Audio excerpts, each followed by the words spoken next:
It's quite simple, just need an area for your children to run around in, okay? And we've got two pirates.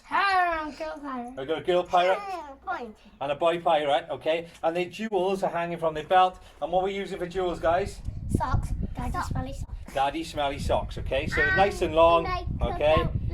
And what we've done, we've tucked them into their belts. And the idea is, I'm the jewel thief. The pirates are going to run around and I'm going to try and pull the jewels from their belts. Okay? Nice and simple. Plenty of fun. You ready, guys? Yeah. Say, "War!" Go! War! Stay this side, guys. Stay this side so they can see us. So I got one.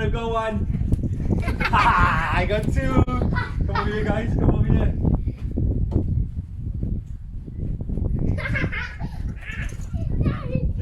I got another one, three. Oh! Come over here, guys. Come over here. You can see. Okay. All right. So nice and easy. So all you need is a few socks, a couple of crazy kids to be your pirates. You need a jewel thief, and yeah, that's about it. Enjoy. Say bye. Bye. Say bye, Wells. Bye.